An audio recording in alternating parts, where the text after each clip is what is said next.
Hey guys, welcome back to the channel and welcome to part 4 of the USS Franklin build-up from Star Trek Beyond. So, a lot got done.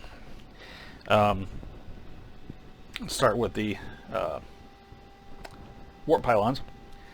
So, I've got the left side pylon completely assembled, and I've got all the components attached to it, which consist of these two halves right here and the main other half of the pylon here, and I've got a hole drilled out already for the wires. Now this looks like a mess of wires, I know, but there's some method to my madness here. The reason why there's so many wires in here is because so many wires had to be run out from the main for the buzzer collectors, because of all the lights I've got in there. So, but the holes drilled accordingly to accept all the wires. Now what I did was, because I don't have a lot of room on these pylons, what I had done was I took a set of wires that ran from here to about a little ways into the saucer, and I kind of created my own wire ribbon just by taking all the colored wires that matched up to the nacelle, and I put them side by side and made them flat and glued them into place. Excuse me. So I made a little wire ribbon which fits perfectly fine. Leaves plenty of room for the pylon half to fit on without an issue.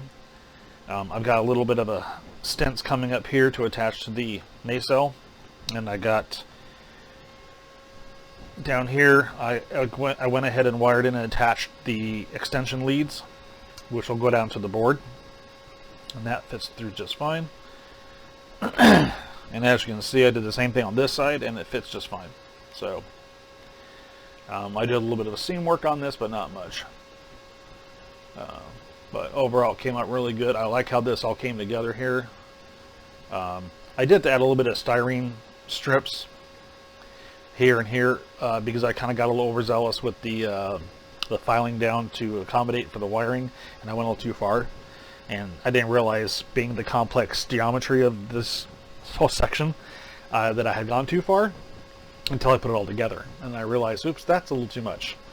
So a little bit of styrene strip there, and it fixes the problem just fine. I'll duplicate it on the other side, no one will be the wiser.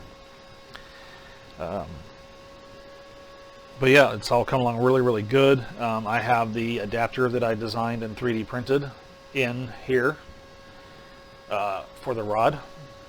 And there's the other end of it.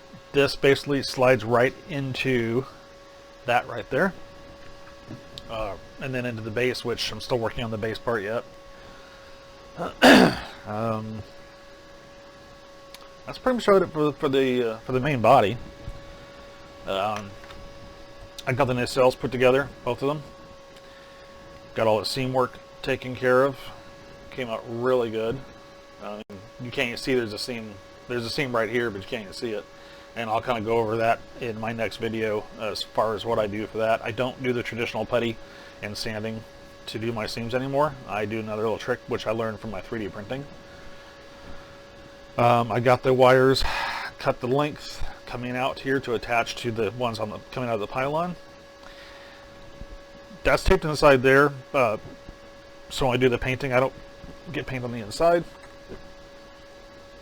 I have both are finished, ready for paint. And last on the list is I have the buzzer collectors pretty much assembled. This is the final coat that I'll be using.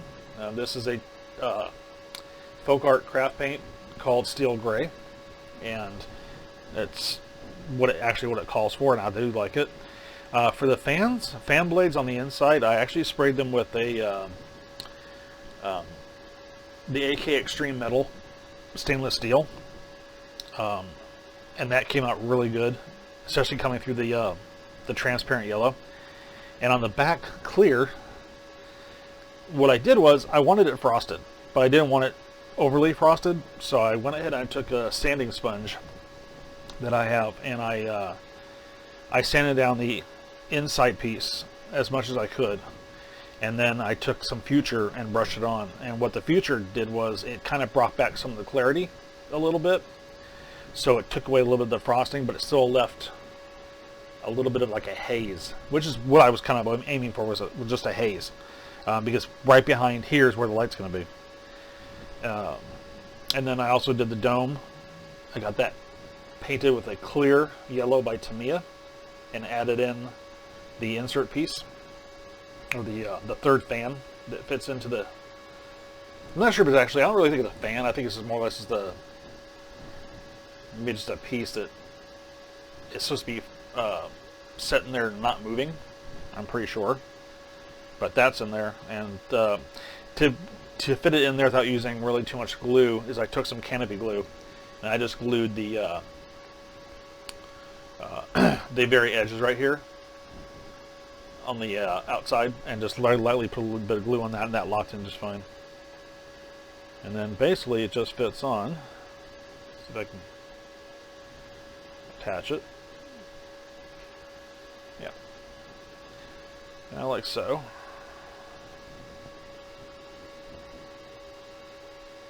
Now this will not be spinning at all. It's all stationary. But hopefully the spinning effect of the light will help offset that. But yeah, that's all down there. This is still drying. I just put this second fan on, so it's still drying right now. But this came out really, really good. I was very impressed with this when I put it together last night. I was like, wow, that looks really good. So very happy with that. This is going to look really good when it's finished. So put that away. I think that's about it. Well, isn't much more to go over. The last thing I'll probably touch base on is going to be the modifications that I have made on this ship so far with some 3D printed parts. But I'll go over that in another video. I just wanted to kind of touch base on what I was doing so far.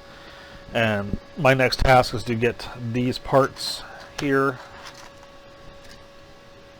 these parts onto this other half of the ship and get that sealed in and everything, and then getting the nacelles painted and put on. So, but yeah, that's about it. This kit's really fun. I am really enjoying this kit a lot. It's definitely not as challenging in some ways, but in some ways it is a little challenging, mainly because of the geometry of how the nacelles fit on here for wiring reasons. But overall, it's a fun kit, and Mobius did a really good job at engineering it, and I'm really pleased with it. So I cannot wait till it's finished. I still have not come up with a base yet. I have some ideas, but I don't know what I want to do. So that's still in the works. But with that being said, I'm going to end the video here. I want to get started on getting the other half finished. So thanks for watching, everybody. And hopefully in video number 5, we'll see some major construction going on. So until then, you guys take care. Have a great rest of your week. And I'll talk to you then. Bye.